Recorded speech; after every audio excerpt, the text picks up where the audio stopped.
Welcome to the Flynn Brothers podcast. I'm John. And I'm Jimmy.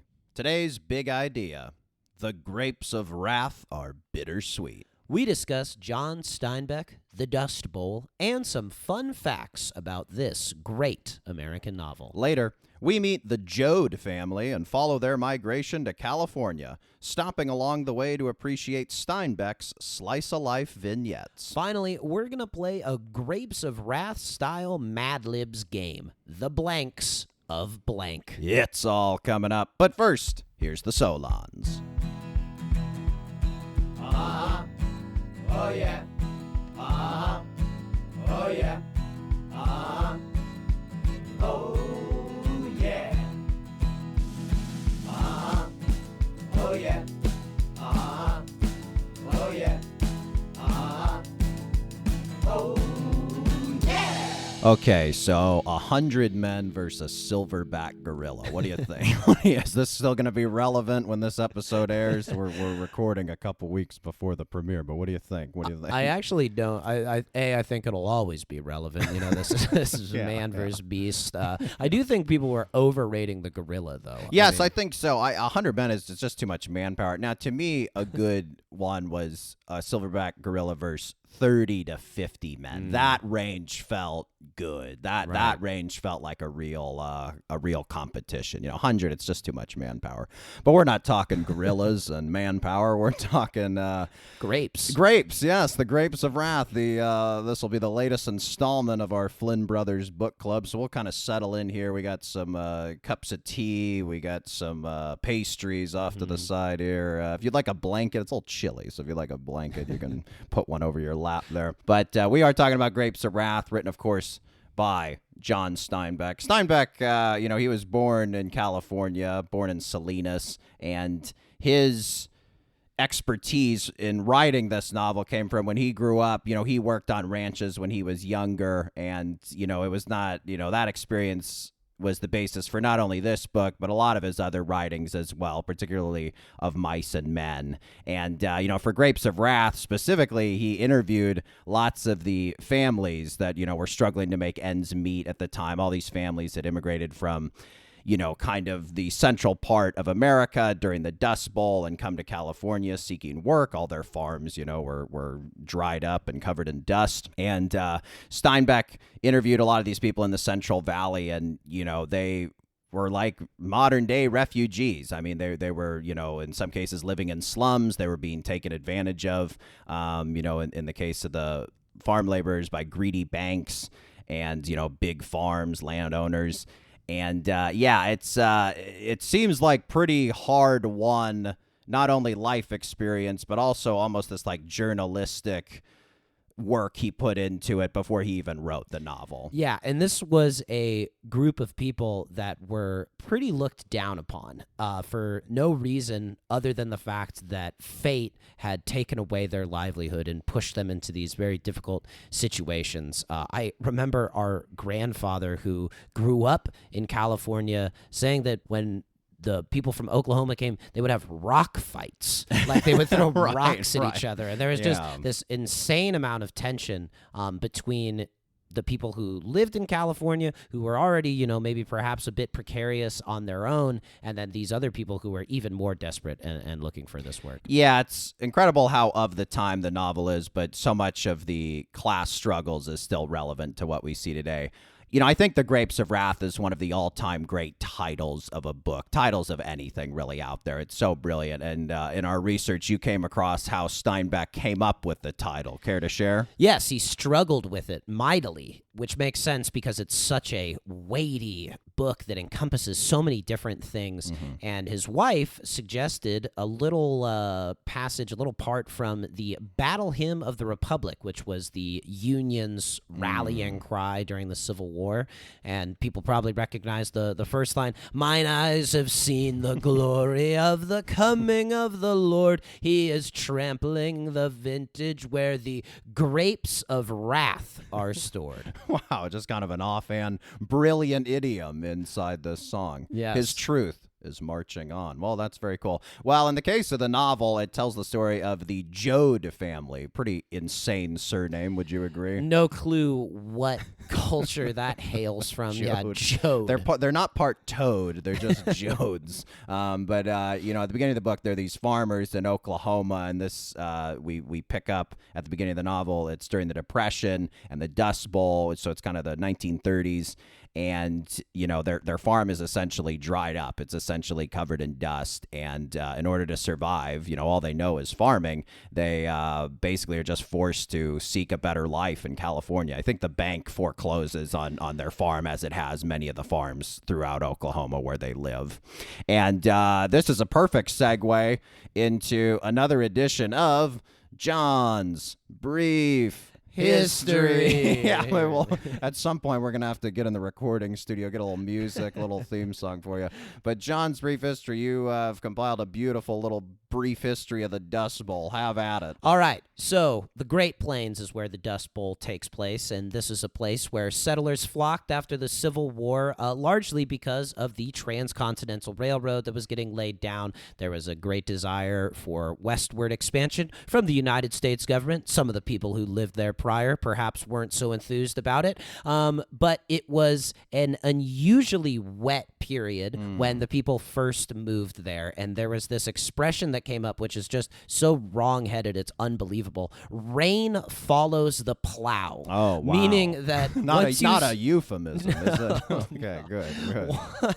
Boy, once you plow the land, it suddenly the climate changes to make it more fertile. Oh, funny. Which is just okay. pretty foolish. Yeah. And so what had happened was they plowed up all of this land that typically had only gotten a little bit of rain, and they ripped out all of the wild grasses that had been there for many years, and that's largely how the topsoil was conserved, and water was also conserved. So the land only usually got about 10 to 20 inches of rain in a year, Wow. but it had gotten, several times that for a significant period as these farms were established, and the planters not only overplowed the lands, but put the crops in too aggressively and sucked out a lot of the nutrients from it. And so in the 30s, there was a severe drought. So even less than those 10 inches of rain struck the middle part of the country, and it turned the topsoil so hard that it would just crumble into powder. Wow. There was nothing holding it together. All of those grasses were gone. Nothing could stick in its roots. This is the crumbling you speak of is the dust of the Dust Bowl. Yes, Okay. this is how the dust comes, and high winds then would sweep down from the northern areas where it would get cold, and the pressures would cause that to happen. I'm learning a lot about not only soil but weather. This is quite of a brief history. Look, Yeah, this is yeah. why the segment is such a hit. And it created these huge clouds of black and gray dust. So typically when we think of sandstorms, you think of like the Mission Impossible movie where it's sand, right? With sort Mad of Max, beige, yeah, Mad yeah. Max, yes. And this is not what it was like. Black, gray, just disgusting. It would get so thick that you couldn't see your hand in front of your face. It would blot out the sun, and these storms were tremendous. One storm blew 12 million tons of dust to Wow. Chicago. Wow. And it was Jeez. so strong that it continued. It blotted out the Statue of Liberty and the Capitol of the United States. Oh So my God. just insane amounts of dust. And that's all of the topsoil that you used to plant your crops in. And another fun, interesting fact about it was that it was static electricity was so strong that there were reports of a person getting knocked out if they shook hands. Wow. What was the static electricity from? Just all the dust? I believe or? the wind blowing around Okay. and, just the dryness in the Wow. air and the changes in Wow. pressure and everything. That's insane. Yeah. Wow. Well, quite a brief history. Another successful entry in that ongoing segment we got. Well Yeah. done. So Grapes thank of you. Wrath. Hey, no worries. No worries. So Grapes of Wrath, it was published in 1939. It won the Pulitzer and National Book Award for Fiction. When it came out, it was very popular, but it was also very controversial. Lots of critics and audiences found Steinbeck's sympathy for the poor, for the migrant farmers to be kind of a socialist sentiment, which obviously was a very dangerous sentiment to hold at the time. But it's a highly influential book, still read, in classrooms all over the country today. And, around the same time, it was, Steinbeck's book was such a big inspiration for Dorothy Lang, who was the photographer, the Dust Bowl, and then folk singer Woody Guthrie. He's got a couple songs, I think, named Tom Joad, Parts 1 and 2, which were named after the main character of The Grapes of Wrath, who we will discuss. There was also a film adaptation directed by John Ford in 1940, starred Henry Fonda as the aforementioned Tom Joad, and the film ends very differently than the book does. There are aspects about the ending that we will get into that you just could not have gotten past the Hays Code, the censorship, the restrictions at the time, and we'll discuss that later. We both read this book, I think, for the first time within the past year. We had found a copy that we got, I think, from our grandparents, and we were checking it, and published sometime in the mid-'60s, and it's pretty well worn. Maybe on our socials we'll post a photo so people get a sense of a little peek behind the curtain.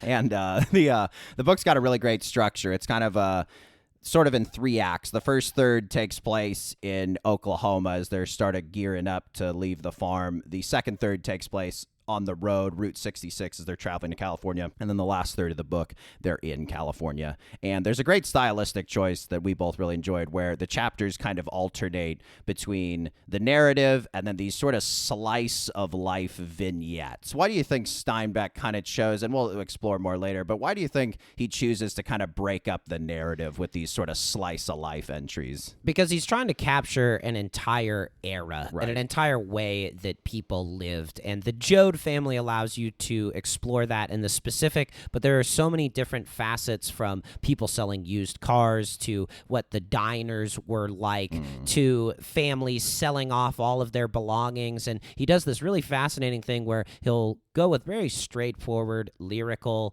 beautiful prose, and then he'll jump into the mind, like this collective unconscious of these people who are engaging in these things, and just give their thought process and do almost these one-sided dialogue exchanges where you're filling in the gaps, and you just really feel the emotion and the struggle that these people are going through. And he does another great thing where he, really captures the dialect of the time as well. Kind of country dialect, you'd almost call it. Yeah, it's great. A lot of themes in this novel, as we'll touch on throughout. Human dignity is a big one, just the basic things human beings need to have dignity. I think this book is so much a testament of the human spirit and the resilience of the human spirit. That is such a big theme, even when circumstances are terrible. And speaking of terrible circumstances, how they change identity. I think identity is a big theme, and just when you go through hardship, when you used to be a farmer in Oklahoma and then that goes away, like that, it's your identity's completely changed, right? And then I'm gonna word it this way, tell me if I'm misguided. The lie of California, I think, is a theme, where California, ever since the gold rush, you could look at like film and TV in Los Angeles, and any reason people come to California, there's these promises California gives people that maybe California doesn't always live up to. Is that fair to say? Right. Purported as a land of milk and honey. You could throw the tech boom in there as well. And I think that, people come out here expecting life to get easier. And in many ways, it's so beautiful. There's so many tantalizing evidences that some people are living that dream. Like if you go for a walk around our neighborhood, there are huge mansions that, someone's living in. It ain't you, but someone is. Right. And that it's so close and yet so far away. Speaking of those huge mansions, final theme are the evils of capitalism, I would say, in going with John Steinbeck's sympathy for the migrant farmers. The book is incredibly heartbreaking. I remember when I read it, I cried multiple times. And then when you started reading, I told you, hey, you're going to cry a few times. And then I remember you being crushed by a few moments. And, we'll try and, we may get a little choked up as we're reading some of these passages. The writing just so brilliant. Yeah, I'd say I wept, racking sobs. It's not a common book that does it, but I remember Of Mice and Men also doing it to me at the very end. Oh, yes, when, yes. Steinbeck, spoiler alert, only decades later, he Lenny wastes George Opposite. George wastes Yeah. Lenny. Boy, that would be a different ending of the book, wouldn't it? yeah. Almost a lilt of comedy to that one. Yeah. But yeah, that just the way he just captures people and fills out full characters and then brings them to these tragic yet noble ends is really incredible. All right, well, that's the appetizer. Let's get into the entree. We're diving into the grapes of wrath after the break.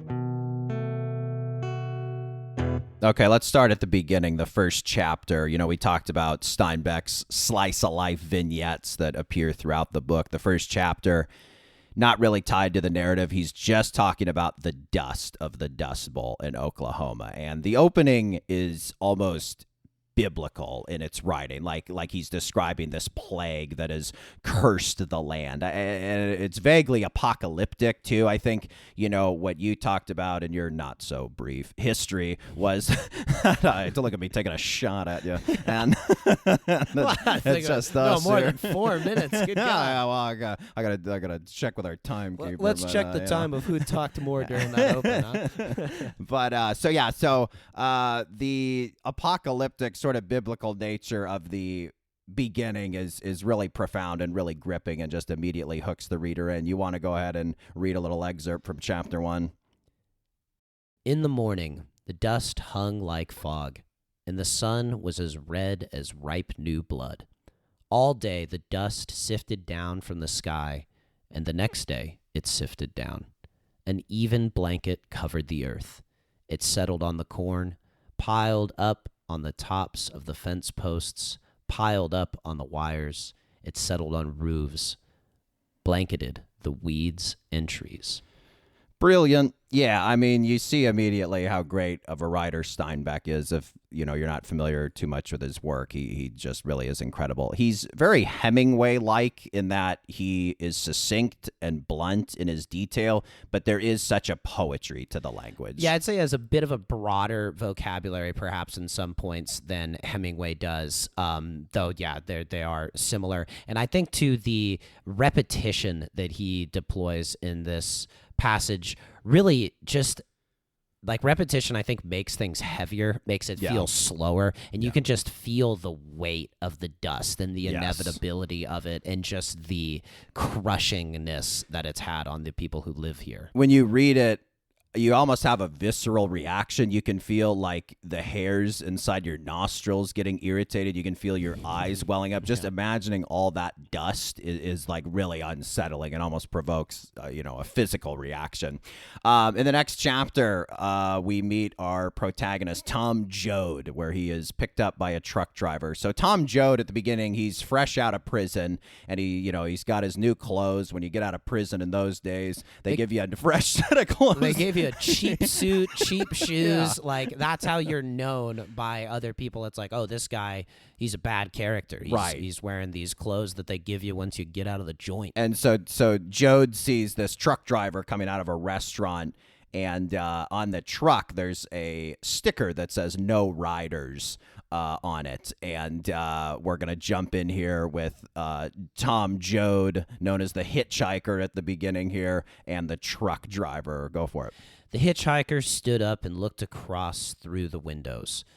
"Could you give me a lift, mister?" The driver looked quickly back at the restaurant for a second.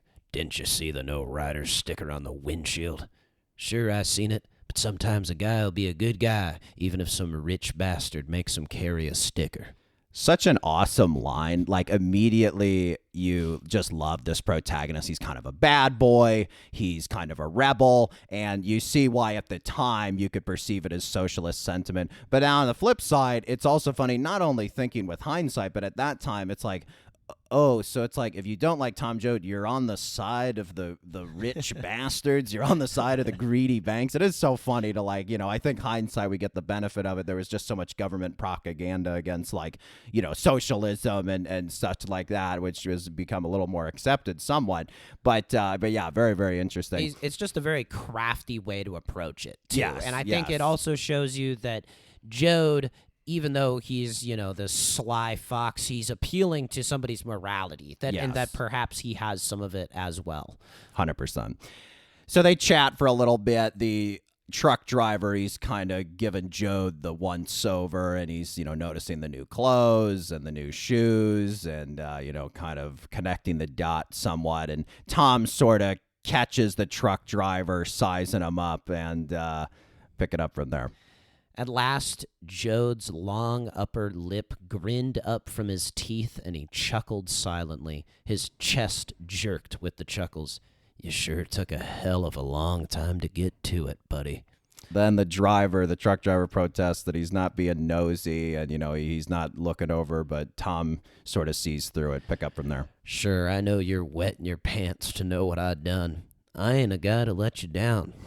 Joad leaned toward the driver. Homicide, he said quickly. That's a big word. Means I killed a guy. 7 years. I'm sprung in 4 for keeping my nose clean. Really great. Immediately, not only is Steinbeck so adept at the prose, but the dialogue it's cinematic, right? I mean, it just you can just totally see this as like the first scene of a movie, and that's why they made it into a movie. The year after the book came out, they were just fiending to get it up on screen.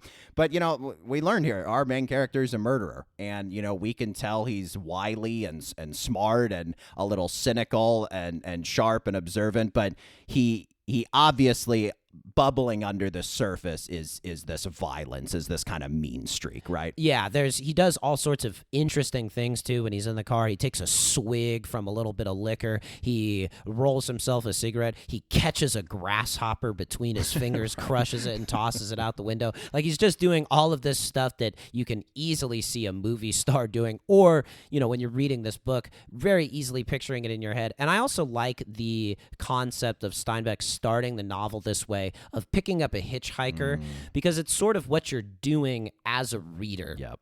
Yeah. You're letting somebody into your life for a while, and then eventually they'll get out when you finish the book. But you're just like, who is this guy? Who am I picking up here? Yeah. And even though he's a little dangerous, you're really just in with Tom Joad. You know that this is an active character, that this is a guy who does stuff and has this sort of seemingly moral code. I mean, he gets out for good behavior. Yeah. He's a murderer who Yes. gets out for good behavior. Incredibly complex, immediately establishes this really, really interesting duality. So eventually Tom Joad gets back to the family farm, and we meet the rest of the Joad family, and there's a friend in there as well who we'll discuss. But there is Pa Joad, who is Tom's dad. When we pick up with the dad, Pa, he's very broken, obviously, by the farm's failure and, losing his livelihood, and he has also throughout the book a tremendous amount of guilt over the birth of his son Noah, which we will get to in a second.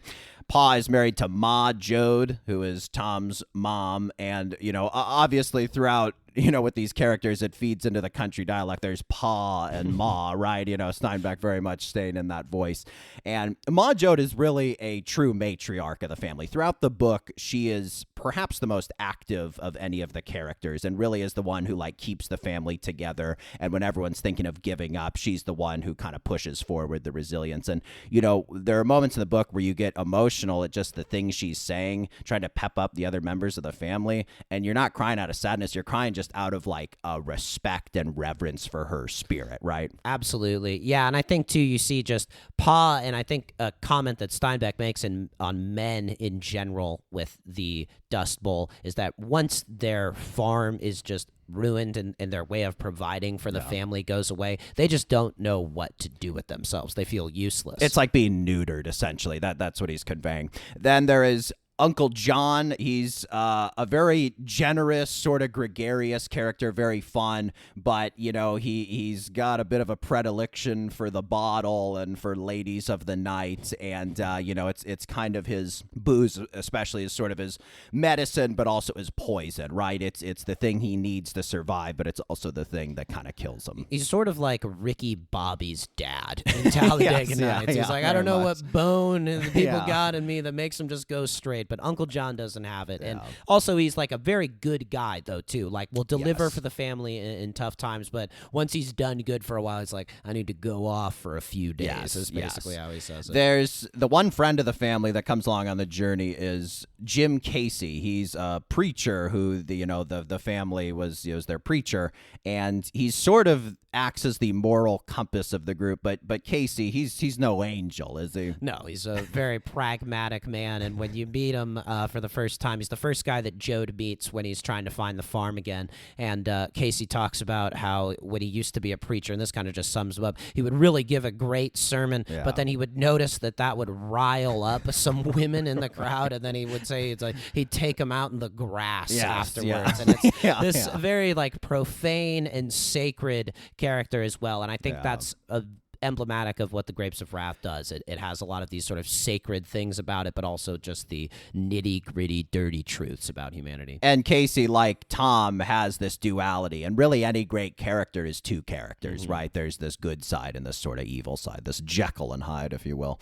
And then we also have Al Joad, who is Tom's younger brother. He's a teenager. He really just wants to kind of get away from the family. He's just at that age where hanging with Ma and Pa is just about the last thing you want to do, right? You want to go off and be free. Yeah, but you're stuck in the country. Where are you going to go? I know. Yeah. You got to become a preacher and take gals in the grass. Fascinating character is one named Rose of Sharon. They call her in the country dialect Rasha Sharn. Her name is Joad Rivers. It's like Rosa Sharon Joad Rivers, right? That's just kind of two last names. We'll get to that in a sec. But she at the time is 18. She's pregnant, and she's essentially just complaining the entire time because of her physical state, and she is kind of just a burden to the family as the journey goes on, and they're really struggling to survive. It's like having a pregnant woman's just about the last person you want to have from like a Darwinian perspective. She's a ticking time bomb. Everyone's living hand to mouth, and there's going to be another mouth to feed in this. And so she feels this sort of guilt almost over having the kid, and like just totally afraid, totally young, not really a full-blown like woman yet, still very much a girl, and she really goes from being a pretty peripheral character to an increasingly important character as the story goes along. And she is, I don't know that I mentioned, but Tom, Al, and as we'll learn later, Noah's sister. And Rasha Sharn, she's married to Connie Rivers, and that's her husband, who is just basically overwhelmed by the fact that he has to be a husband to her. And we sort of see later in the novel he's not really up to snuff. And, okay, so we've come to Noah Joad. So he is the son of Ma and Pa, and he was injured at birth, and part of it was the cause of Pa, which we'll get into with this next excerpt. And he basically, I guess you'd say, like, developmentally disabled, or just disabled in a variety of ways. Why don't you go ahead and read sort of this excerpt that explains Pa and Noah's relationship? Pa thought he knew why Noah was strange, but Pa was ashamed and never told. For on the night when Noah was born, Pa, frightened at the spreading thighs alone in the house, and horrified at the screaming wretch his wife had become, went mad with apprehension. Using his hands, his strong fingers for forceps, he had pulled and twisted the baby. The midwife, arriving late, had found the baby's head pulled out of shape, its neck stretched, its body warped, and she had pushed the head back and molded the body with her hands. So really, just a very tragic backstory. Pa obviously carrying this guilt that he had deformed his son and caused him this disability. So yeah, just the book is full of this stuff of just, hey, it's the 30s and we couldn't afford hospitals and we couldn't Google stuff, and just we didn't have all this know-how that we have now. And just if you got a cut when you were young, you had it your whole life, and just these scars, literally and metaphorically, just carry through your entire life. Yeah, the fragility of humanity as well as actions have consequences, I think, are pretty well summed up by Noah. The old folks, we got Grandpa and Grandma Joad, and they both are very resistant to leaving the farm, even though it's been foreclosed, and we'll see why later on in the novel. And then there's two kids. There's Ruthie and Winfield. They're just kind of wild rapscallions. There's somewhat of audience perspectives because they just kind of wide-eyed look at the events of the novel. But yeah, they mostly are like kind of comic relief, and then just like also there's an element of tragedy. It's like, oh my God, kids are going through this. Yeah, and another thing that's fascinating is Steinbeck gets in the head of literally all of these characters with as much respect for Tom, his main character, as Rosa Sharon, as for Ruthie and Winfield. Like, there are significant passages where you're seeing the world through the eyes of a child, and it's just like, how did you do that? Like, it's incredible. So moving on, there are these slice of life chapters. I kind of want to just explore two of them. So like we said, every other chapter of this novel is the narrative, and then every other chapter, these kind of slice-of-life vignettes where Steinbeck, I assume from kind of the interviews he was doing of people at the time and just his observations, was able to sort of capture in these different environments what the world was like. So we'll do one here. We got chapter 5 where he talks about the banks and just basically how banks had never been so present in people's lives before as now. And essentially, you know, when these crops were failing during the Dust Bowl and families couldn't make mortgage payments because they had no crops to sell and they couldn't make money, men would just come from the banks and take away their homes. And they would send plows to like turn over the soil, and I think they would grow cotton or something like that afterward. Yeah, they would basically just sell them off to these larger conglomerates. And so all of these family farms get bunched together, and the family farm way of life just goes away because it's not profitable enough for banks. And these men who come from the banks justify themselves by just sort of describing the bank as this monster, this being they are beholden to. And why don't you go ahead and read the excerpt? A man can hold land if he can just eat and pay taxes. He can do that. Yes, he can do that until his crops fail one day and he has to borrow money from the bank. But you see, a bank or a company can't do that. Because those creatures don't breathe air, don't eat side meat. They breathe profits. They eat the interest on money. If they don't get it, they die the way you die without air, without side meat. It's a sad thing, but it is so. It is just so. When the monster stops growing, it dies. It can't stay one size. And then a little later. And at last, the owner men came to the point. The tenant system won't work anymore. One man on a tractor can take the place of 12 or 14 families. Pay him a wage and take all the crop. We have to do it. We don't like to do it, but the monster's sick. Something's happened to the monster. You know, I'm reading that with our modern times in mind, and it just sounds like AI. It just sounds like there's this being that's on the horizon that's replacing manual labor, and there's all these people beholden to it. And, you know, I'm on like LinkedIn or like job search websites, and I'll constantly get offers for like writing jobs and opportunities for writing jobs, and I'm just training AI.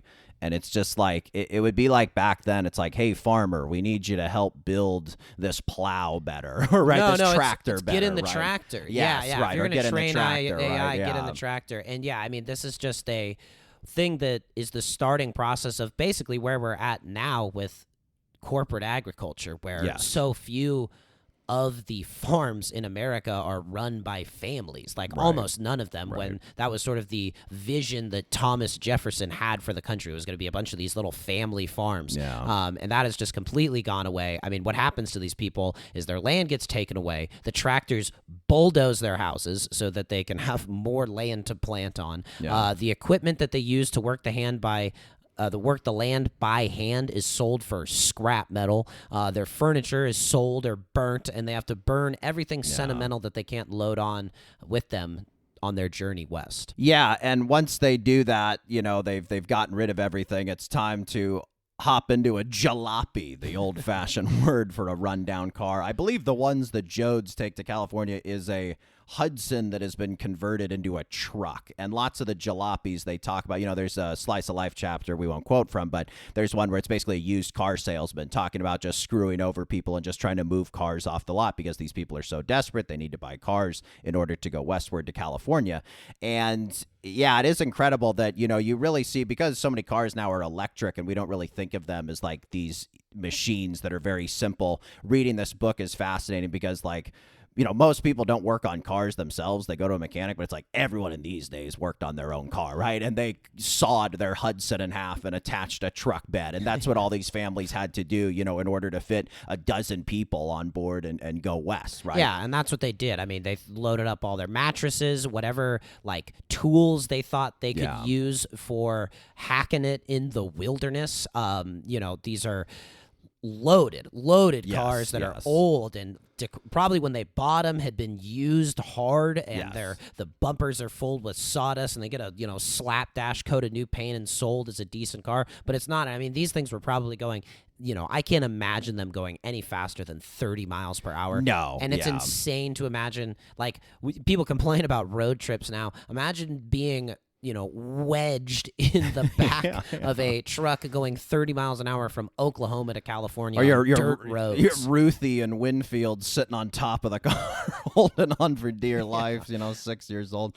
But the Joads, they travel down historic Route 66 on their way to California, and this brings us to another wonderful Slice of Life chapter. This is from chapter 15, where Steinbeck takes us inside one of these roadside hamburger stands, and he fills this chapter with some wonderful, wonderful details. He talks about all these places are the exact same. They have 2 gas pumps, a screen door, a long bar, stools, a footrail, nickel slots, a phonograph, posters of a blonde bikini babe, beer taps, coffee urns. And he says behind the counter, there's always a woman named Minnie or Susie or May. And then in the kitchen is her husband, Joe or Carl or Al.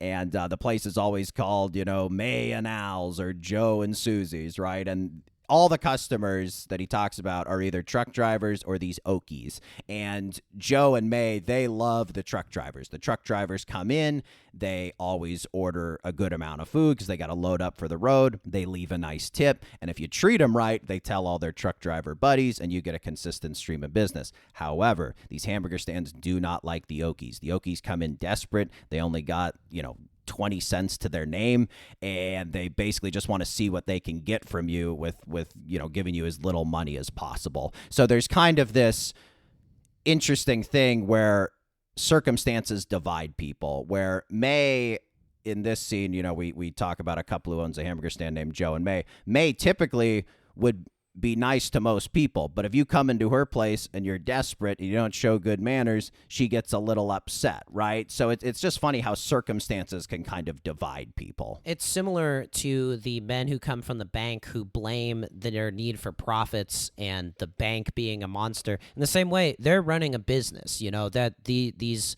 Ma and Pa diners need to make money, and these Okie families, or this is a derogatory term for the people who come from Oklahoma, this is their only chance to try to squeeze. I mean, they've only got so much money to make it all the way to California. They can't be eating hamburgers. They can't be eating sandwiches. They need to, stretch that money as far as possible. They got to eat side meat, as we heard in the previous excerpt. So when we pick up in this chapter 15 scene, we see a couple truck drivers who stop in for pie and coffee, and they're kind of cracking jokes with May. She's trying to gussy them up so they'll come back and tell their friends. And then eventually this Okie family comes in, and the man is begging to use the hose to cool down their radiator because, again, these cars are just hunks of junk. And the man asks to buy a loaf of bread. He only has a dime, and May tells him, we have our bread for sandwiches and hamburgers. That's how Steinbeck writes it. But the family can't afford the sandwiches and hamburgers. He says, we'd love to, but we just can't afford it. So May says, sorry, I can't sell you the bread or else we'll run out. And from the back, her husband, Joe, is like, God damn it, May, just sell him the loaf of bread. And, he has some sympathy, however resigned. And May, kind of haggles, says it's a 15-cent loaf, and eventually sells it to the guy for a dime. And as the man's pulling out the dime, he realizes he has an extra penny, and there is an incredibly poignant scene that comes after this. Would you care to read the excerpt? Is them penny candy, ma'am? May moved down and looked in. Which ones? There, them stripy ones. The little boys raised their eyes to her face, and they stopped breathing. Their mouths were partly opened. Their half-naked bodies were rigid. Oh, them? Well, no, them's 2 for a penny. Well, give me 2 then, ma'am. He placed the copper cent carefully on the counter. The boys expelled their held breaths softly. May held the big sticks out. Take 'em, said the man. They reached timidly. Each took a stick, and they held them down at their sides and did not look at them. But they looked at each other, and their mouth corners smiled rigidly with embarrassment. Thank you, ma'am. The man picked up the bread and went out the door, and the little boys marched stiffly behind him, the red-striped sticks held tightly against their legs. They leaped like chipmunks over the front seat and onto the top of the load, and they burrowed back out of sight like chipmunks. The man got in and started his car, and with a roaring motor and a cloud of blue, oily smoke, the ancient Nash climbed up on the highway and went on its way to the west. From inside the restaurant, the truck drivers and May and Al stared after him. Big Bill wheeled back. Them wasn't 2 for a cent candy, he said. What's that to you? May said fiercely. Them was a nickel apiece candy, said Bill. So May, her ice heart finally melts when she sees how pitiable this Oklahoma man and his kids are, and she changes the price for the candies so each kid can get a stick of candy. It's a really heartbreaking scene. For how much I mentioned circumstances divide people, they can also bring them together. And this is a case where May was so prejudicial against these Okies, and then she eventually kind of comes around, and you see this more sympathetic, sensitive side to her. And there's just some great details in this passage as well. You know, the stiff body language of the boys, Steinbeck describing them, you know, scurrying back to the car like chipmunks. There's just some wonderful details. And there's just this really heartbreaking moment at the end that is just so beautiful. I don't know why it's so affecting. I guess it's because every kid remembers how much every person remembers being a kid wanting a piece of candy. Yes. And you take it so for granted. Yes. And, you know, these little kids who have nothing, and even when they have nothing, you know, kids, even in these difficult circumstances, are never able to fully comprehend the direness of their situation. And even though, you know, the dad has just been haggling to get 5 cents off of bread, they're still hopeful that maybe they'll be able to get a little candy. And it is just sweet that they get this one little moment of normalcy amid just tragedy. And the truck drivers, they kind of call May out at the end, and, you know, she's kind of still putting up her front. And as the chapter ends, the truck drivers leave, and they each leave May $50, which is probably, you know, at the time 5 times a normal tip for what they would order. And it's just, you know, kindness, pass it on, just like the commercial says, you know. And May just kind of, you know, goes about her routine and faintly kind of expresses concern for this family and all the families from Oklahoma headed west. And yeah, there is just something so striking about these slice of life chapters. It's typically when these sorts of breaks from the narrative are done in novels or in movies, it just kind of stops the momentum of the story. But the momentum of the story in this novel is so strong that these sort of slice of life chapters just kind of color in the margins and really make it from just a straightforward story and elevate it to this is perhaps the great American novel. It really captures this time and place. It really captures this country. And stylistically, it's just such a brilliant choice. They complement each other so well. When you're reading the Joad chapters, you're really enjoying it, but you're like, I wonder what next thing I'm going to learn about from this era. And then you get these vignette slice of life chapters that break things up or maybe talk about something a little different. And then you're like, well, what are the Joads up to now? So it's just like the back and forth of it leads you to want to read more and more. GTG, BRB.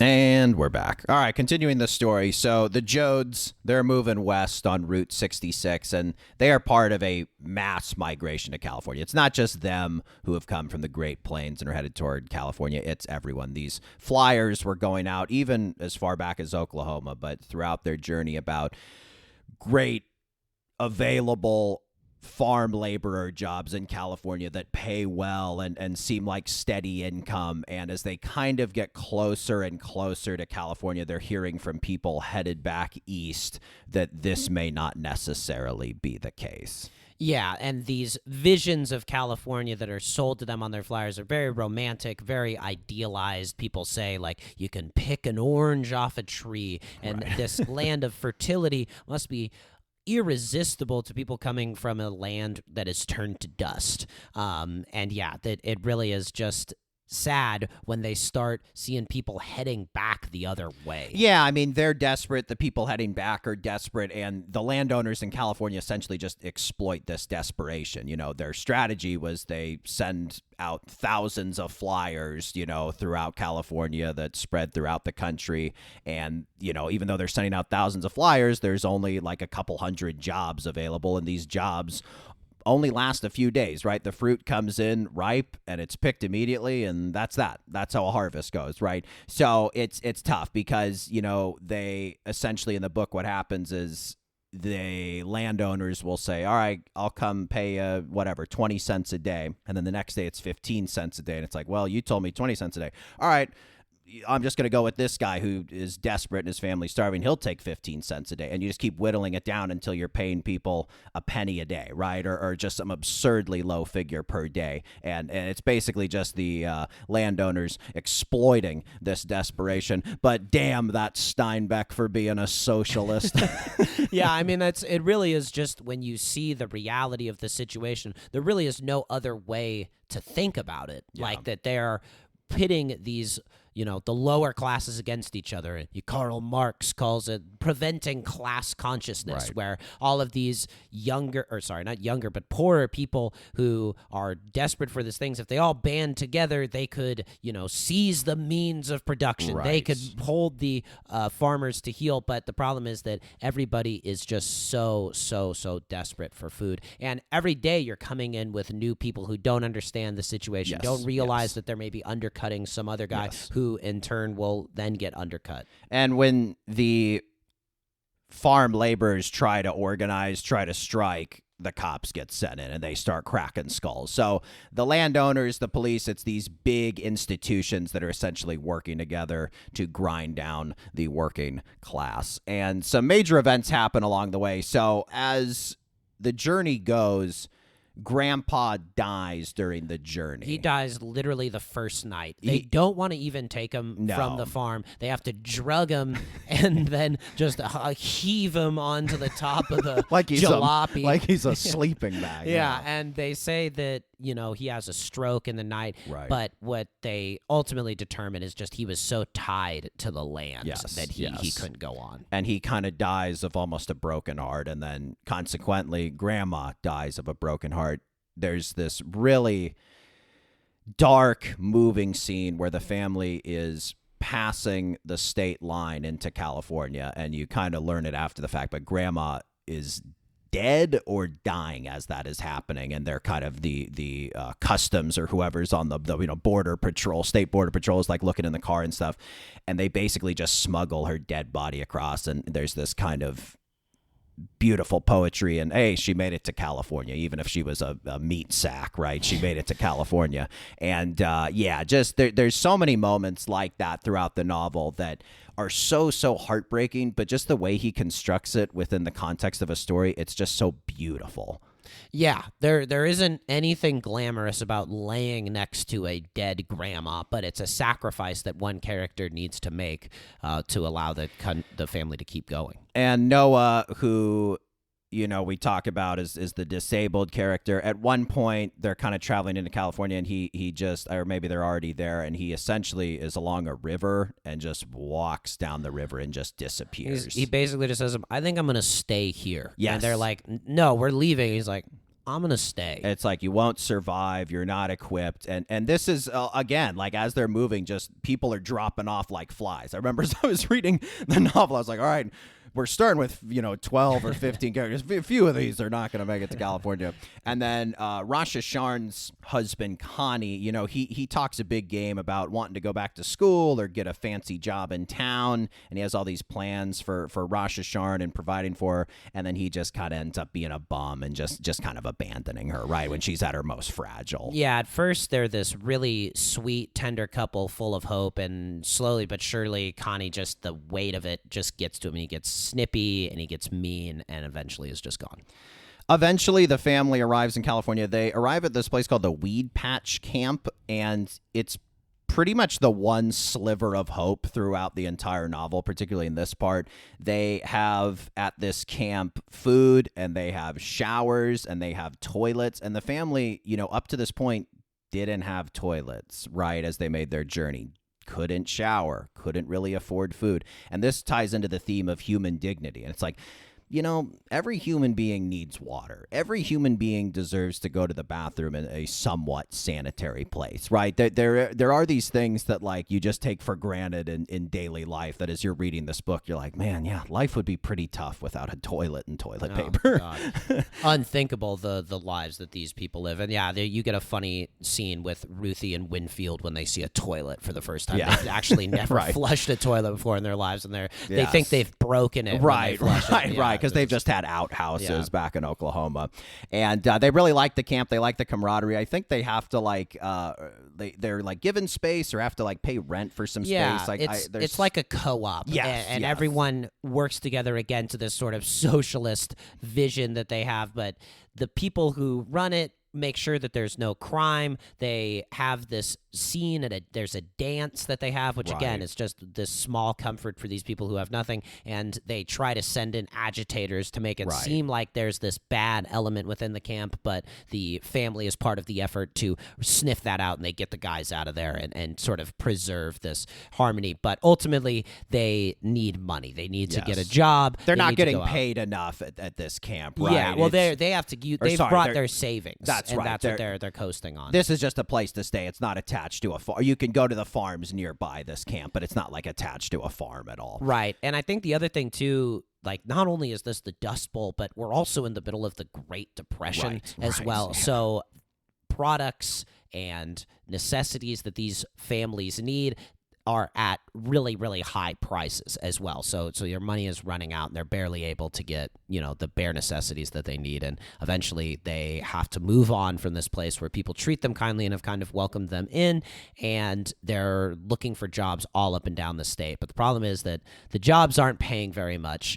and even the jobs where there are fruits on the trees, the depression is in effect, and so they need to drive down the supply of fruit to make sure that it's still profitable. And they basically, these greedy landowners, just let a lot of the fruit die right on the tree or right on the vine. And this brings us to the titular Grapes of Wrath passage from chapter 25. What do you think? Maybe I'll give Go for it, I'll pal. give reading an excerpt a try. Really brilliant passage here. Here we go. The decay spreads over the state, and the sweet smell is a great sorrow on the land. Men who can graft the trees and make the seed fertile and big can find no way to let the hungry people eat their produce. Men who have created new fruits in the world cannot create a system whereby their fruits may be eaten, and the failure hangs over the state like a great sorrow. The works of the roots of the vines of the trees must be destroyed to keep up the price, and this is the saddest, bitterest thing of all. Carloads of oranges dumped on the ground. The people came for miles to take the fruit, but this could not be. How would they buy oranges at 20 cents a dozen if they could drive out and pick them up? And men with hoses squirt kerosene on the oranges, and they are angry at the crime, angry at the people who have come to take the fruit. 1 million people hungry, needing the fruit, and kerosene sprayed over the golden mountains, and the smell of rot fills the country. Burn coffee for fuel in the ships. Burn corn to keep warm. It makes a hot fire. Dump potatoes in the rivers and place guards along the banks to keep the hungry people from fishing them out. Slaughter the pigs and bury them, and let the putrescence drip down into the earth. There is a crime here that goes beyond denunciation. There is a sorrow here that weeping cannot symbolize. There is a failure here that topples all our successes. the fertile earth, the straight tree rows, the sturdy trunks, and the ripe fruit. And children dying of pellagra must die because a profit cannot be taken from an orange. And coroners must fill in the certificate, died of malnutrition, because the food must rot, must be forced to rot. The people come with nets to fish for potatoes in the river, and the guards hold them back. They come in rattling cars to get the dumped oranges, but the kerosene is sprayed. And they stand still and watch the potatoes float by, listen to the screaming pigs being killed in a ditch and covered with quicklime, watch the mountains of oranges slop down into a putrefying ooze.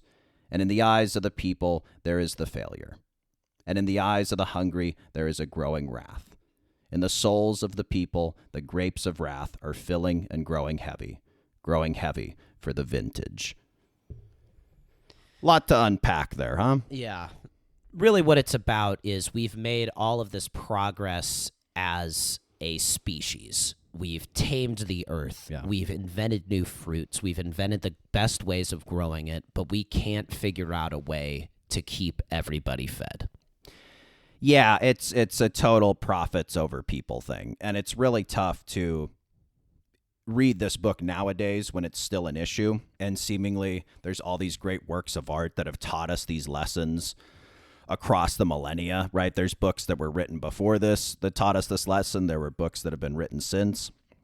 And just we as humanity cannot seem to get the lesson. The people in charge cannot seem to get the lesson, or they know the lesson and just don't care. And you talk about AI earlier, that this is something that seems to be coming for a large amount of jobs. I mean, already it seems like graphic designers have basically been outsourced, even though the work that they do is so much more full of life and vigor and humanity than these AI slop recreations that we get. They're trying to make it go into almost every single facet of life, and the idea is to make more profit. The idea is not to lessen the workload of people who've been doing the work all the time, who have created the things that allow these AI models to be trained. Instead, it's for a very small select group of people to hit their profit margins. And they talk about the bank as a monster, and there's something wrong with the monster. The monster is still sick. The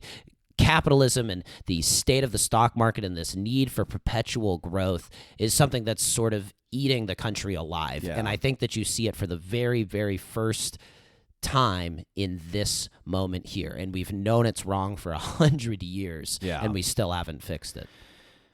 You know, the great thing about these Flynn Brothers book club episodes is it's kind of like an audio book. You know, you get to hear our soothing voices read this. But, you know, it's such a joy to read these words because there's almost a cockiness to his writing in this passage where he just kind of knew this is going to be the title. Like, it's just so poetically, brilliantly written. You know, you talk about the repetition.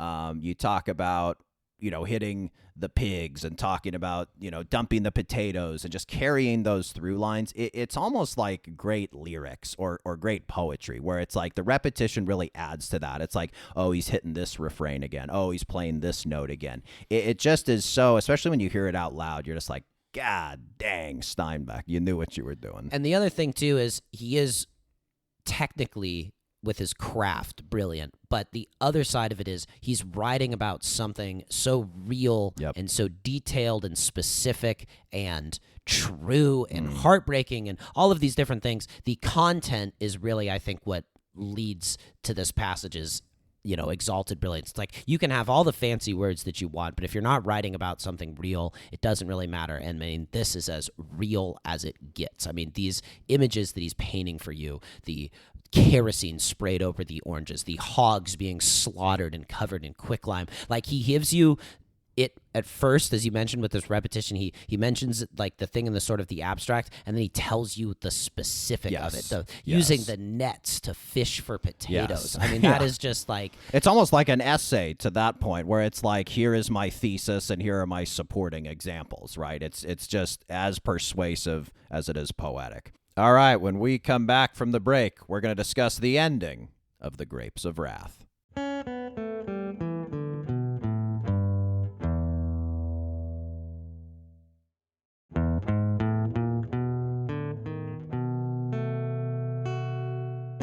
Okay, the end.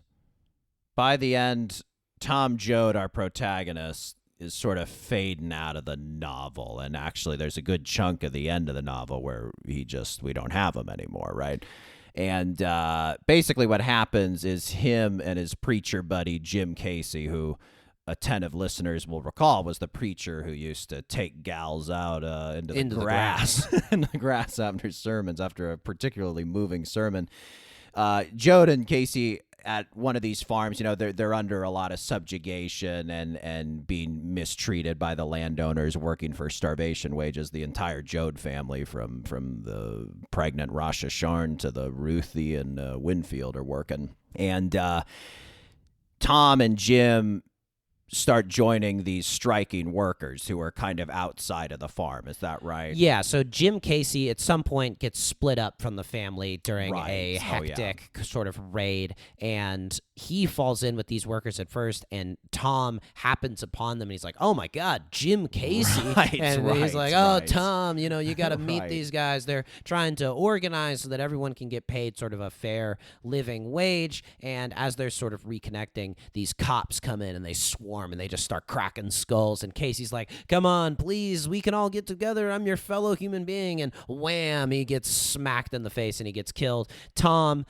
who we know is a murderer prone to these outbursts, kills the cop that kills Casey. They get a few licks in on him, but he escapes and essentially has to become a recluse. He lives in hiding for the rest of the novel. And Ma finds him eventually, and he realizes, his face is mucked up and the cops are looking for him. He realizes he has to leave, and he has to go off on his own to protect the family. And this is actually where the film The Grapes of Wrath ends. It's Tom Joad basically making this proclamation about fighting for the working class. And in the novel, Ma gives him some money and he goes on his way. And Ma kind of becomes the protagonist for the rest of the novel. What happens is when Ma goes back, soon after, there's this torrential downpouring of rain, and the only members of the family left are Ruthie, Winfield, I believe Ma, Pa, and Rosh Hasharn. That's pretty much everyone who's left. And the family has to get away from the farm and kind of head uphill to get away from it because the land starts flooding. The downpour is so bad. And they eventually get into this boxcar where something very, very tragic happens. Rosh Hasharn finally gives birth, and sadly it is to a stillborn baby. And you see why, because the film came out in 1940, they did not include this part in the movie. Yeah, it's tragic, and the whole time, the remaining men there's also Uncle John is still with them. Right. They're building up this, dam to stop the water from coming in. They're building it up, and then there is this tree that has fallen, and it's coming down the river, and they see it coming, and it just obliterates the dam for the one moment. All of these people who've been fighting with each other and scrapping and clawing for the few cents that they'll make from picking the fruit have banded together and worked to stop the flood of water from coming in. All of their work is undone, and the work was basically done so that the woman could give birth and the baby is dead, and everyone is just scattered to the winds, and you're just at the lowest point that you could possibly be. Things go from bad to worse to god awful. Yeah. And even as Rosh Hasharn experiences this tragedy, even through the whole birth scene, the boxcar is filling with water and it's beginning to flood, and they have no choice afterward but to flee. And they eventually end up in this barn, and there they find in the corner this very sickly looking boy and his equally sickly looking father, who is Faja. I sounded like Goldmember. First ever Goldmember reference in the Grapes of Wrath discussion. And anyway, the father is a quick tone change. The father is dying of starvation, and the boy is trying to explain this to Ma. And do you mind if I go ahead and I kind of gave you the first half of the pod with the excerpts. What do you think? Can I take this one? Go for it, buddy. All right, cool. The boy was at her side again, explaining. I didn't know. He said he ate or he wasn't hungry. Last night I went and bust a window and stole some bread, made him chew her down, but he puked it all up, and then he was weaker. Gotta have soup or milk. You folks got money to get milk? Ma said, hush, don't worry. We'll figure something out. Suddenly, the boy cried, "He's dying, I tell you. He's starving to death, I tell you." "Hush," said Ma. She looked at Pa and Uncle John standing helplessly, gazing at the sick man. She looked at Rosa Sharon, huddled in the comfort. Ma's eyes passed Rosa Sharon's eyes and then came back to them, and the two women looked deep into each other. The girl's breath came short and gasping. She said, "Yes." Ma smiled. "I knowed you would. I knowed." And at this point, Ma ushers everybody out of the barn, and you're sort of like, what is going to happen here? Uncle John and Pa and the little boy all get moved out, and it's just Rosa Sharon and the dying man. For a minute, Rosa Sharon sat still in the whispering barn. Then she hoisted her tired body up and drew the comfort around her. She moved slowly to the corner and stood looking down at the wasted face, into the wide, frightened eyes. Then slowly she lay down beside him. He shook his head slowly from side to side. Rosa Sharon loosened one side of the blanket and bared her breast. "You got to," she said. She squirmed closer and pulled his head close. "There," she said. "There." Her hand moved behind his head and supported it. Her fingers moved gently in his hair. She looked up and across the barn, and her lips came together and smiled mysteriously. That is the end of the Grapes of Wrath. For those who could not decipher from the excerpt, Rosa Sharon, who of course has given birth to the stillborn baby, has milk-filled breasts, and in order to help this dying man survive, breastfeeds him, thus coming into her own as a mother, and thus showcasing the resilience of the human spirit and the will of humanity to survive.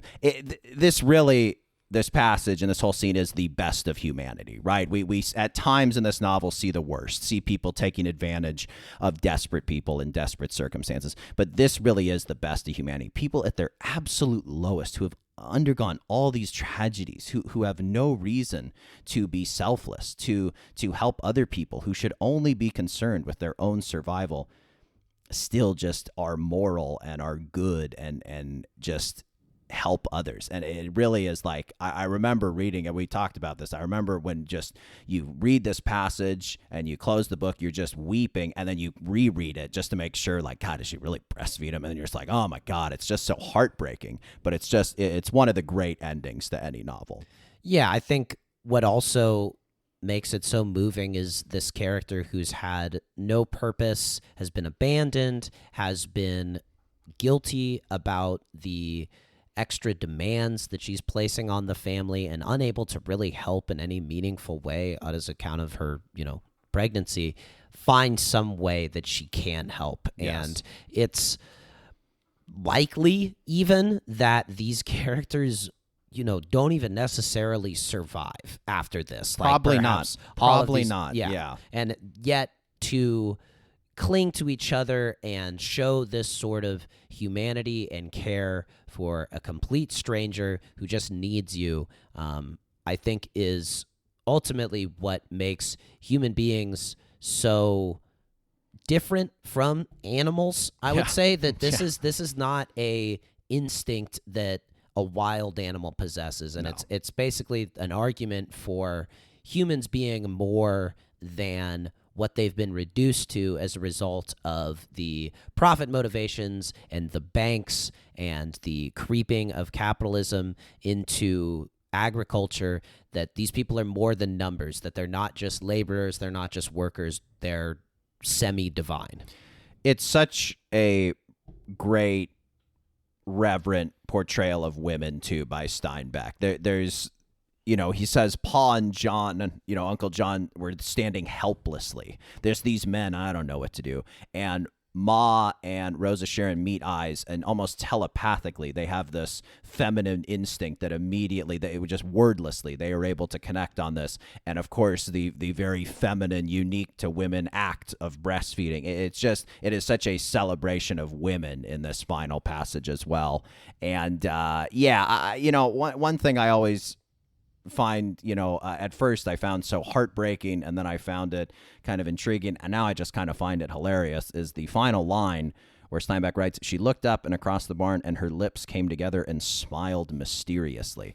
It is such a crazy scene. Why is Rosh Hashanah smiling in this moment? Yeah, I mean, I think it's because she's discovered her purpose, that she is good for something, that this tragedy that has befallen her has also given her the means to care for this person, and it's sort of just, boy, life sure is odd the way things work out sometimes. It sure is mysterious. Yes. Yeah, No, and it's wonderful. Speaking of that, I remember in college taught by an English professor to eliminate adverbs wherever possible. And for the most part, Steinbeck does not deploy adverbs. Yeah. It makes usually for weak writing. If you are ever trying to write something and you're like, why does this feel not that strong? Just try taking out all of the adverbs, Yes. and usually it gains a lot of power, because adverbs are often ways to augment weak verbs that you've chosen, and you're trying to beef them up, whereas there's usually just another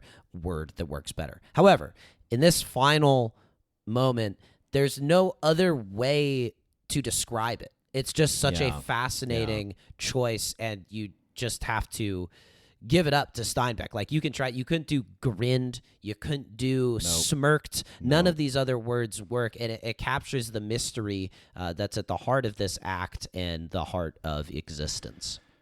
Well, we discussed this point when we did our Moby Dick episode. Is The Grapes of Wrath the great American novel? It's hard to disagree with it, because it's such a poignant picture of one of the defining moments in American history. It captures a lot of the themes that are still predominant today. It's really, really timeless, and it makes you feel things in such a deep and profound way that only the greatest books can do. I think it's timeless. It's proven to be so far. You could maybe argue it's a little too California-centric, but at the same time, a third of the book takes place in Oklahoma, and then another third takes place on the journey over, right? So it's not like it's too focused on California, and I think that's almost a testament to the novel, as it captures such a broad area of America. Yeah, I don't know. Of all the ones you would consider, I do maybe think, me personally, this is maybe the one I would choose. I mean, we'll talk about, we'll read and talk about some others here on the book club, but I maybe it's recency bias because I've read it kind of recently, but this book just gets under your skin, and I think if you read it, you'll think about it the rest of your life. Absolutely. Also, the story of America is people moving west. Yep. And that's what happens here. The opportunities run out, whether you're talking about moving west from Europe or another part of the world. I mean, some people traveled east to get to America and still have the same stale. Right. But moving from one place where the opportunities have completely dried up, going to another place where you have heard the opportunities are more plentiful, and finding out that that isn't the case, and experiencing discrimination and poverty and brutal treatment, and it really just sums it all up. And just the battle and struggle with capitalism, something that is part of America, will frankly always be part of America, I think, but just the fact that it clashes with human nature a lot of the time. And that's something we see in America in the 1930s, and it's something we still see today. So yeah, I gun to my head, is it the great American novel for me? I might say yes. Yeah, sure. And I think, too, people cringe when you say capitalism or things like that. And I think that this book, though, when you apply that lens to it or whatever, it's like, oh, Shakespeare, it's so full of cliches. It's like, no, that invented the way of talking about this thing. And I think that's what it really does a great job of, is puts this stuff in a context that, nowadays the way that our economy is set up and the sort of service sector nature of it, where there's less sort of tangible work and there's less tangible labor. Maybe it can feel a little abstract when you're talking about workers or you're talking about capitalism or all of these different things. This is just such a tangible realization of it. So yeah, I mean, for me, it's one of the best books that I've ever read. I think it's worth reading if you haven't read it. I mean, I know we've told you the ending, but it's not going to diminish your enjoyment of it when you really fully understand all that leads up to this final poignant moment. And, you know, before you leave, before you put your shoes on and leave the book club, stick around because we're going to take one last break and we're going to play a fun little game.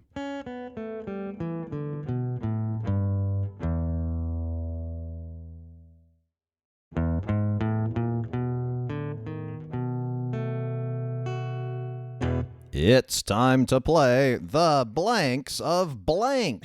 All right, so the blanks of blank. Here's how it's going to work. We're going to fill in the first blank with a fruit, and then we're going to fill in the second blank with a noun, a la the grapes of wrath. Yeah. And then once we have that made-up title, we're going to use it to craft a one-sentence pitch for a hack novel. You know when you have like your Kindle and there's like when it's off and they like advertise those really hack pulpy novels. That's sort of the tone we're looking for, right? The kind of that pithy one sentence hook the gullible Kindle reader into buying you know? I'd say the strength of Grapes of Wrath is it really does lend itself. If you follow this model, you can come up with your very own tales as well. Yeah, it was very illuminating doing this exercise. All right, you first or me first? I'll go first. All right, go for it. Your first blanks of blank. Go for it. Into the mic if you don't mind. The Apples of Integrity.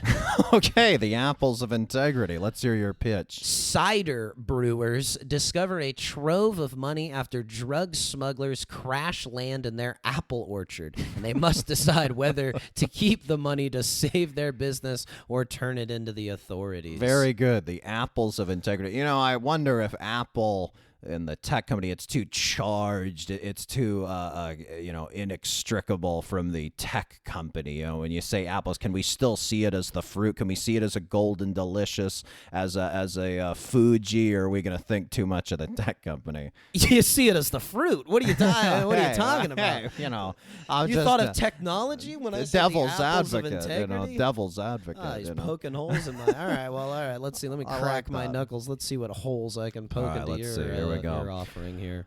I offer up the Peaches of Retribution. This is about a Georgia peach farmer who meets his new neighbor, ... the devil. And he's come to collect on a promise the farmer made many moons ago. Sort of a sold as sold type tale I envision it as. You know, I said I was going to try to poke holes in that, but that is bulletproof. That's perfect good, yeah. right there. You could take that out on the water and everyone get logged. The Peaches of Retribution. The Retribution, I don't know. The Peaches, I also myself did peaches. I figured you one, might. Yeah, it's a very literary fruit. James and the Giant Peach, as an example. Of course, yeah. You know, and having the devil as a character and that's hack. That's good stuff right there. Yeah.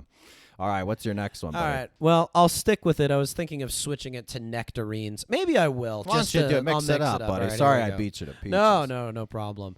This one I could see this being on the cover of one of those Kindle ads. The Nectarines of Desire. I like that. That's steamy. Yeah, so peaches, really led it into it, but that's okay. Yeah. And it's a wealthy Southern widow must decide between an array of attractive gentlemen suitors. This is just a straightforward, bodice ripping romance right here. Yes, she's sort of a Georgia nectarine. She's a Georgia nectarine. Yeah. I gotcha. The good. Husband old. She's still, ripe, if you will. Yeah, and, curious. We're able to find some settings are easy to convey with some of these titles. You got when you say peach or nectarine, you think of the South and the grapes of wrath. You thought of California, right? It's true. These certain fruits are connected to their location. Very evocative. And speaking of which, I got a location-based one. This one is entitled "The Prunes of Sarasota."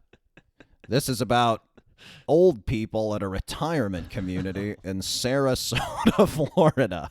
How about that? So obviously That's the old it? people nicknamed the prunes. I see it almost like that's sort of a What's the plot? it's sort of multiple plot lines okay. interwoven. There's, you can kind of play on some mystery elements. Maybe a character or two has some dementia, memory lapses, and so you can kind of do some unreliable narrator stuff. I haven't quite pinned down the nitty gritty, but the prunes of Sarasota. Prunes of Sarasota. Pretty good. Well, this shows how brotherly we are, because I was thinking a little bit similarly, not with prunes, but with the age range of your Oh. characters. This one, I actually sort of like this one. It is the grapefruits of jealousy. Oh, very good. And very good. it is a Florida retirement community Wow. is rocked by an infidelity scandal between two couples who have been together for 50 years. Oh, nice. Yeah, I like that. Wait. Grapefruits, are those grown a lot in Florida? I sort of thought so. I thought, Oranges, you'd typically think, wouldn't you? Well, The yeah. oranges of, what was the it? oranges of jealousy, but I thought Okay. grapefruits because old people eat grapefruits for breakfast. Oh, right. That was what I That's was interesting. thinking. Cut in half and whatnot Yeah, with a yeah. spoon. Yeah, that's interesting. Well, okay. Maybe change the setting. I think prunes Sure. of Sarasota. We'll set it in Maine. Fabulous. I like that. That's a very hack novel location, too, yeah. What happens in Maine? The lighthouses, and I Yeah. assume some bodice ripping in this as well, albeit with older folks. All right, cool. I got one more for you. This one is called "The Sumo Oranges of Destiny." Oh my god. So for those who don't know, sumo oranges are Will's giving me a thumbs up, so he obviously shops at Whole Foods and Trader Joe's. But sumo oranges are kind of a cross between an orange and a mandarin. They were cultivated in Japan in the 70s. The Japanese word I'm going to go ahead and butcher, decopan. Decopan, I'm not sure. But anyway, the Sumo Oranges of Destiny, it would be about the story of how sumo oranges came from Japan to America to be sold commercially in America. They were brought over here in kind of the late 90s, and then it wasn't until kind of the 2010s they were started to be sold commercially. This is more of a nuts and bolts, nitty-gritty. A nonfiction. It's a bit of a nonfiction, but you'd have to have some strapping man, and you set him in type of sort of a bodice ripping plot. A lot of these are going to be steamy. You're interspersing steamy scenes in between factual descriptions of the migration of the sumo orange to the American market. Yeah, that's how they cross the mandarin and the orange. And, there's sort of a sensual quality to the sumo orange. They're shaped like a regular orange, but then on top there's, I don't know what they call it, a knob or nipple. It's a very sort of, you could draw lines with a lot of body parts with it. And that makes it very easy to peel, though. You kind of just take off the top almost like, a bottle cap, and then you can get into the sweet flesh of the sumo citrus. Of course, yeah. I think something with sumo wrestlers, of course, if you're kind of starting in Japan and then coming to America, So we've got nonfiction about the sumo orange. We've got sumos, and we've Wait a got minute. steamy romance. You're right. It's hard when holes are being poked. In your, there's in your 3 novel heats pitches. you've got going here. yeah. Will likes it. Hey, I got one buyer, one reader. But yeah, I like those sumo oranges. They're a little expensive, but they're pretty tasty. I kind of see it as a reverse Shogun. Instead of Westerners going to Japan, it's the Japanese fruit coming to America. Know what I mean? No, that is bold vision, brother. I hesitate to compare it to one of the best-selling novels of all time and an award-winning Hulu show, but perhaps it has legs. I gotta say, I think my books sell more than yours. Oh, I my think mine goodness. have Well, a little bit more straightforward appeal. This isn't one of our competitive games. This was sort of just a fun, jovial. Oh, it isn't. No, because it was such a heavy, episode with a lot of discussion of heartbreak and stuff. So we're sort of, this is more just kind of an exhibition. This is more just giving the folks at home a nice little palate cleanser before we wrap things up. You know what I mean? I suppose this sounds like perhaps the raisins of a defeated man. Hey, there you go. And that's the best one yet. Please subscribe, comment, and leave a rating. Send questions, comments, or big idea suggestions to our business email, flynnbrospod@gmail.com. Thank you to our producer, Will Slade. And we'll see you next time on the Flynn Brothers Podcast. Take care, buddy. Hey, buddy, you take care.